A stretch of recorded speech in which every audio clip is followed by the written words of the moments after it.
Dans cette vidéo, nous allons travailler sur la lunette astronomique en abordant le côté optique dans un premier temps, puis sa mise en température avec la thermodynamique dans un second temps. J'espère que vous avez bien lu le sujet que vous pouvez télécharger gratuitement en suivant le lien qui se trouve en description. C'est parti pour la correction. Première question, on nous demande de compléter les cadres 1 et 2 directement sur le schéma qui se trouve en annexe en indiquant les noms spécifiques donnés aux lentilles L1 et L2. Pour rappel, comme la lentille L1 est celle tournée vers l'objet observé, il s'agit de l'objectif. Objectif pour objet. La lentille L2 est du côté de l'œil de l'observateur, il s'agit donc de l'oculaire, dont l'étymologie latine est ocularis qui signifie œil. À la deuxième question, ainsi qu'aux deux suivantes, on nous demande de compléter le schéma. On commence par représenter les rayons incidents 1 et 2 issus de A infini qui arrivent sur la lunette parallèlement à l'axe optique et qui convergent donc au foyer image f'1 de l'objectif. C'est au croisement de ces rayons que se forme l'image intermédiaire A1. Or, comme ces rayons passent par le foyer objet f2 de l'oculaire, ils émergent de la lunette parallèlement à l'axe optique. Ainsi, ces deux rayons ne vont pas se croiser après l'oculaire et on comprend donc que le point image définitif A' est alors rejeté à l'infini. Pour la troisième question, représentons les rayons incidents issus de B infini. Pour cela, commençons par le rayon 3 qui passe par le centre optique O1 sans être dévié et que l'on prolonge jusqu'à la deuxième lentille. Le point image intermédiaire B1 est situé à l'intersection de ce rayon 3 et du plan focal image de L1. Pour rappel, l'image d'un objet situé à l'infini se forme au niveau du plan focal image, délimité ici par des pointillés rouges. Pour les mêmes raisons, le rayon 4 émerge de L1 en passant par B1 et on le prolonge jusqu'à la deuxième lentille. Pour tracer les rayons émergents de L2, on crée un rayon issu de B1 passant par O2 qui n'est pas dévié. Comme B1 est dans le plan focal objet de L2, alors tous les rayons issus de B1 émergent parallèlement entre eux, donc parallèlement au dernier rayon tracé. Ainsi, les rayons 3 et 4 vont sortir de L2 parallèles à ce rayon et forcément parallèles entre eux. Ces deux rayons ne vont donc jamais se croiser et on comprend donc que le point image définitif B' est alors rejeté à l'infini. On a déjà répondu à une partie de la quatrième question en positionnant les points A1 et B1 de l'image intermédiaire. Pour faire apparaître l'angle α' sous lequel est vue l'image de l'objet à l'infini à travers la lunette, il faut se rappeler que α' est l'angle formé par un rayon émergent de la lunette et l'axe optique. On peut donc le repérer de nombreuses fois sur le schéma, ici ou encore là. Passons maintenant à la cinquième question, dans laquelle il nous est demandé de justifier le terme afocal. D'après les données, une lunette astronomique est afocale et pour cela, il faut que le foyer f'1 de l'objectif coïncide avec le foyer f2 de l'oculaire. Une telle lunette forme l'image à l'infini d'un objet situé à l'infini comme précisé dans les données de l'énoncé. C'est bien le cas ici. L'objet A infini B infini est à l'infini, ainsi que son image définitive A'B'. Passons maintenant à la partie sur la visibilité de la calotte polaire, avec la sixième question dans laquelle on nous demande de rappeler la définition du grossissement. Le grossissement, noté G majuscule, est égal à l'angle α' sur l'angle alpha, autrement dit au rapport entre le diamètre apparent de l'objet vu à travers la lentille sur le diamètre apparent de l'objet. On peut maintenant passer à la question 7 et montrer que le grossissement est égal à f'1 sur f'2. Pour cela, nous allons nous servir du schéma en annexe que nous avons déjà complété. Sur le schéma, le diamètre apparent alpha qui est déjà représenté se retrouve également au niveau du triangle rectangle O1 A1 B1, qui apparaît en jaune.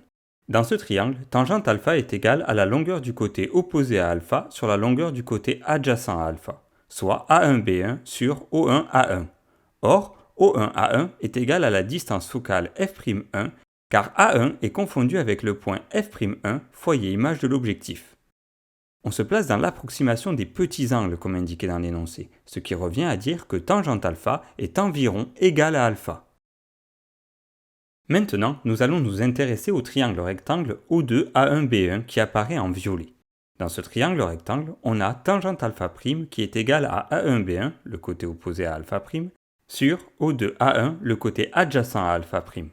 Or, O2A1 est égal à la distance focale f'2 car A1 est confondu avec le point f2, foyer objet de l'oculaire. Comme on se place également dans l'approximation des petits angles, on considère que tangente alpha' est environ égale à alpha', et donc à A1B1 sur f'2.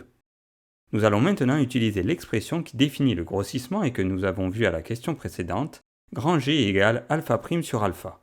On remplace alpha prime et alpha par les expressions précédemment déterminées et on se souvient que diviser revient à multiplier par l'inverse. On obtient donc A1B1 sur F'2 fois F'1 sur A1B1, que l'on peut simplifier par A1B1 puisqu'il se trouve à la fois au numérateur et au dénominateur et on retrouve l'expression souhaitée. Le grossissement d'une lunette astronomique peut se calculer grâce au quotient de F'1 sur F'2, c'est-à-dire à la distance focale de l'objectif sur celle de l'oculaire. Passons maintenant à la 8e question dans laquelle on nous demande dans un premier temps de déterminer l'expression de alpha minimum en fonction de F'1, F'2 et de θ0, sachant que θ0 correspond au pouvoir séparateur de l'œil comme indiqué dans l'énoncé. Pour qu'un objet soit observable dans la lunette, il faut que alpha' soit supérieur à θ0. Comme G est égal à alpha' sur alpha, alors alpha' est égal au grossissement grand G fois alpha. Or, on a démontré à la question précédente que G est égal à F'1 sur F'2. Donc on le remplace dans l'inégalité et on obtient F'1 sur F'2 fois alpha supérieur à θ0. On isole alpha de manière à l'avoir seul à gauche de l'inégalité en faisant passer F'1 et F'2 de l'autre côté de l'équation sans oublier d'inverser le numérateur et le dénominateur. Pour que l'objet soit visible, il faut donc que l'angle alpha soit plus grand que θ0 fois F'2 sur F'1, donc sa valeur minimale est égale à θ0 fois F'2 sur F'1 ou F'2 sur F'1 fois θ0, ce qui revient au même. On peut maintenant passer à la deuxième partie de la question et calculer la valeur de alpha min en s'appuyant sur les données qui se trouvent en première page de l'énoncé. La distance focale de l'oculaire F'2 est de 20 mm et celle de l'objectif F'1 est de 910 mm. θ0 est égal à 2,7 fois 10 exposant moins 4 radians, comme indiqué dans l'énoncé. L'application numérique nous donne une valeur de 5,9 fois 10 exposant moins 6 radians, comme celle notée dans la question. Cette valeur correspond au plus petit angle sous lequel on peut distinguer un objet avec cette lunette astronomique et va nous servir pour la question suivante dans laquelle on nous demande d'estimer la distance maximale, notée D majuscule, entre la Terre et Mars permettant d'observer cette calotte polaire. Pour cela, il faut se servir du schéma proposé dans la question et repérer qu'il s'agit d'un triangle rectangle. Dans ce triangle, tangente alpha est égale au côté opposé sur le côté adjacent, soit petit d sur grand D. Comme on cherche grand D, on l'isole dans la formule et on obtient que grand D est égal à petit d sur tangente alpha, qui est environ égal à d sur alpha en se plaçant dans l'approximation des petits angles, ce qui est tout à fait cohérent au vu de la taille de θ0 qui est vraiment tout petit. La distance maximale Terre-Mars notée Dmax est donc égale au diamètre de la calotte polaire, c'est-à-dire 10 exposant 3 km, soit 1000 km, divisé par alpha min, le plus petit angle observable, soit 5,9 fois 10 exposant moins 6 radians. On obtient alors une valeur de 1,7 fois 10 exposant 8 km, en prenant le parti de garder seulement deux chiffres significatifs. Nous pouvons maintenant passer à la dernière question de cette première partie d'exercice, dans laquelle on nous demande si l'astronome amateur pourra finalement observer la calotte polaire nord de Mars avec sa lunette. Comme précisé dans l'énoncé, la distance Terre-Mars n'est pas constante. Elle varie au cours du temps entre 0,5 UA et 2,5 UA. UA signifiant unité astronomique, qui est une unité de distance. À la question précédente, nous avons vu que la distance maximale entre la Terre et Mars, permettant d'observer cette calotte polaire, est égale à 1,7 fois 10 exposant 8 km. Nous allons donc voir si les deux distances Terre-Mars exprimées en unité astronomique sont plus petites que la distance maximale. Premier cas, lorsque Mars est au plus loin de la Terre, alors grand D égale 2,5 UA. On convertit cette distance en mètres, sachant que dans les données de l'énoncé, on nous indique qu'une unité astronomique est égale à 1,50 fois 10 exposant 11 mètres. Donc 2,5 UA est égal à 2,5 fois 1,50 fois 10 exposant 11 mètres, qui est égal à 3,8 fois 10 exposant 11 mètres, soit 3,8 fois 10 exposant 8 km. Cette distance étant supérieure à Dmax, alors la calotte polaire de Mars ne sera pas observable depuis la Terre. Deuxième cas, lorsque Mars est au plus près de la Terre, alors D égale 0,5 unités astronomiques. On convertit cette distance en mètres, soit 0,5 fois 1,50 fois 10 exposant 11 mètres, qui est égal à 7,5 fois 10 exposant 10 mètres, qui est égale à 7,5 fois 10 exposant 7 km. Cette distance étant inférieure à Dmax, on en déduit que la calotte polaire de Mars est visible depuis la Terre. On peut donc en conclure que la calotte polaire de Mars n'est visible qu'à certains moments où Mars n'est pas trop éloigné de la Terre. Passons à la partie B du sujet sur la thermodynamique et dans laquelle on s'intéresse à la mise en température de la lunette astronomique à travers la loi phénoménologique de Newton. Cette partie commence à la 11e question du sujet. On nous demande d'indiquer le sens du transfert thermique qui a lieu au cours du refroidissement de la lunette astronomique. Pour rappel, le transfert thermique a toujours lieu du corps chaud vers le corps froid. Il nous est précisé dans l'énoncé que la lunette est en contact avec l'air extérieur et dans les données de l'énoncé, on retrouve les différentes températures notées θ. Donc ici, au cours du refroidissement de la lunette, le transfert thermique a lieu de la lunette, θ0 égale 19,5 degrés Celsius, vers l'air extérieur à θe égale 9,0 degrés Celsius. La 12e question est une question de cours dans laquelle on nous demande d'énoncer le premier principe de la thermodynamique qui est le suivant. Pour un système au repos, la variation d'énergie interne ΔU d'un système est égale à la somme des travaux notés W et des transferts thermiques notés Q. Ce premier principe se note mathématiquement ΔU égale W plus Q, formule à connaître par cœur. Passons à la 13e question dans laquelle on nous demande de montrer que la variation de la température Δθ de la lunette sur une petite durée ΔT vérifie la relation suivante. Pour répondre à cette question, il va falloir utiliser la loi phénoménologique de Newton dans laquelle on retrouve les grandeurs h et s mentionnées dans la relation demandée. Mais avant ça, on va reprendre le premier principe de la thermodynamique, car ici la lunette est immobile et elle n'est pas reliée à un appareil électrique. Donc le système n'échange pas de travail avec le milieu extérieur. Ainsi, W égale 0, et donc ΔU égale Q. D'autre part, ΔU égale C fois Δθ, car il est précisé dans l'énoncé que lorsqu'un système incompressible au repos subit une variation de température Δθ, sa variation d'énergie interne est donnée par la relation ΔU égale C fois Δθ. Ainsi, on obtient que Q égale C fois Δθ. Par définition, le flux thermique φ correspond à la quantité de chaleur échangée par unité de temps. Donc, φ égale Q sur ΔT, soit Q égale φ fois ΔT en isolant Q seul à gauche de la formule. D'après la loi de Newton, φ égale H fois C fois θe moins θ. Donc, on peut en déduire que Q égale H fois C fois θe moins θ fois ΔT. En égalant les deux expressions de la chaleur surlignées en jaune et en violet, on obtient C fois Δθ égale H fois C fois θe moins θ fois ΔT, et on vérifie bien la relation demandée. Comme la question suivante commence par « en déduire », on va garder le résultat que l'on vient de trouver sous les yeux. En effet, pour cette question 14, on nous demande d'en déduire que la température θt de la lunette vérifie l'équation différentielle suivante. On remarque dans cette équation que le premier terme correspond à la dérivée de θ par rapport au temps. On doit donc diviser les deux membres de l'équation par ΔT de manière à obtenir du côté gauche de l'équation Δθ divisé par ΔT. Seulement, dans la question, on a la variation de θ divisée par la variation du temps, c'est-à-dire la dérivée par rapport au temps. Pour obtenir cette dérivée, il faut se placer dans le cas où ΔT tend vers 0, c'est-à-dire se mettre dans le cas d'un temps très court. On obtient alors que Δθ sur ΔT est égal à dθ sur dt. On réécrit maintenant dans l'équation en remplaçant delta par la dérivée. Pour isoler dθ sur dt, on fait passer la capacité calorifique C de l'autre côté de l'équation, ce qui revient à diviser par C des deux côtés, et on obtient la relation suivante. On développe le membre de droite de manière à avoir tous les termes séparés, comme dans l'expression finale. Il faut ensuite faire passer le terme contenant θ du côté gauche de l'équation, et comme l'opération inverse de la soustraction est l'addition, on obtient finalement dθ sur dt plus hsθ sur c égale hsθe sur c. Notre équation commence à ressembler à l'équation différentielle proposée, mais il faut faire apparaître τ.